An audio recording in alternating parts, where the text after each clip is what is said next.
'Tis the season of Mardi Gras. Laissez les bon temps rouler. We are letting the good times roll with celebrity historian Rafi Andonian, who is back to talk about the historical significance of Mardi Gras. Welcome back. Hey. In my Mardi Gras colors, by the way. Yes. Purple, yellow, of course, got the king King cake cake. We here, got our purple, beads. yellow, got our green. beads. Yeah, Exactly, ready to go. We're all exactly. celebrating. Yeah. So, talk to us. What are the origins, Rafi, of Mardi Gras? Medieval Europe is where you see Mardi Gras. Of course, it means Fat Tuesday. It's getting fattened up before you're going to do the abstinence of Lent, of course. It goes from the 12th day of Christmas on January 6th to Ash Wednesday just before Lent. You're doing a decadence before you're going to do, the sacrifices of Lent. Now, what's interesting when you come over to North America is that the initial Mardi Gras is actually in Mobile, Alabama.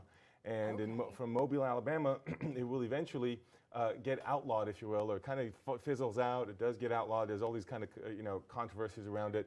And then eventually it pops up in New Orleans, in Louisiana, after Mobile. And when it pops up in Louisiana, there's different iterations of it in the 18th century. When Spain takes over in the late 18th century, the Louisiana Territory, it goes out again. So no more Mardi Gras at that point.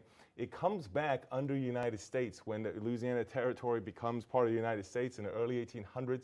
That's when Mardi Gras comes back as we know it, and it evolves over the 19th century. So for example, in the middle part of the 19th century, in the 1850s, you have what's known as Mystic Krewe of Comas, which is the first time that they have a formal Mardi Gras with a formal parade after some students a generation prior to that, had come back from Paris and wanted to do the masked balls and everything like that, believe it or not. But they got a little bit out of hand and sometimes violent, so certain rules were coming back into play.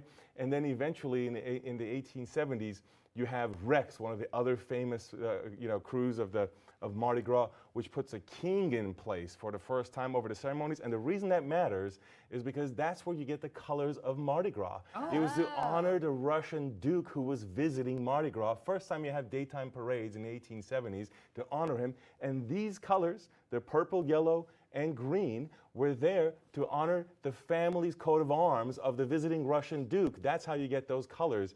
And so that's what the colors actually mean. Purple is for justice, yellow or the gold is for power, and green is for faith. And that's how you get it. So the Russian story is how you get the colors of Mardi Gras. Interesting. Oh, that is interesting. I had no idea. Quite the origins.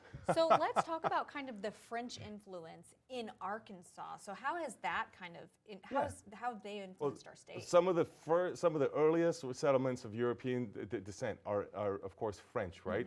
In Arkansas is the Kapaw Indians, known as Arkansas.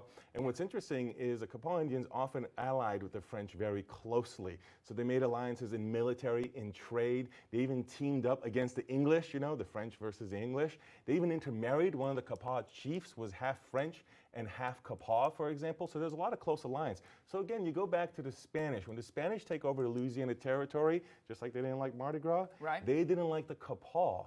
And they also said, we're not going to trade with the French. Well, believe it or not, there are rebellions in New Orleans that turned violent by French and Kapaw, and eventually, these kinds of conflict is part of the reason that Spain got rid of Louisiana at some point to France, which of course then ended up in the United States, opened trade back up with France, and the French descendants here were happy once again, believe it or not.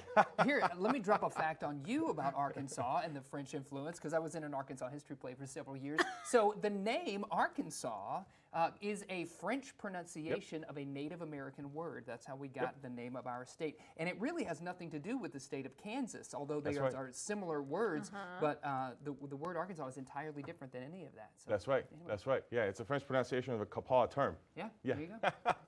I could share a fun fact, but it's totally unrelated. All right, so what's the we'll fun move on. fact? So okay, you mentioned why, how did Mardi Gras kind of get to Arkansas? Arkansas, what happened is that across time, what happens in recent generations, there are iterations and imitations of Mardi Gras. It wasn't actually popular in the earlier time period that I'm talking about. Even Mardi Gras itself didn't really, I would say, take a foothold the way we know it in Louisiana until the 1870s. It was more recent than we would think, right, with some of the stories I was saying. But I would say over the course of the 1970s, you have this revival of Mardi Gras recognition across states, across the United States. So you see them in various places. This notion of reconnecting to roots of the past. And of course, you have the French influence in Arkansas. You have French influence in places like St. Louis, who also do Right. Mardi Gras. So they bring these traditions back, much like you see, in other cultural things like St. Patrick's Day, etc. But sometimes it's a little bit imagined in the sense that it was not as big a deal here back in the historical days as it wasn't in St. Louis, as it was later on to then imitate As it as is New now. Orleans As it- became. yeah. Yep, that's Yeah. right. That's right. Cool. So that's how I would think about the Mardi Gras in that Well, case. happy Now Mardi I've been Gras. in Mardi Gras myself. You I've been in a have. parade. Yeah, we saw there were some some photos. images up there. That's right, Yes. throwing out Okay. the beads and everything. Yep. So I've actually been in Mardi Gras. So legit stuff with legit king cake here. Yeah. Well, thanks thanks, for legitimately Rafi. joining Yeah. us on the show today. We Thank you. appreciate it. Stick around. We've got more fun happening. It's all coming up after this quick break.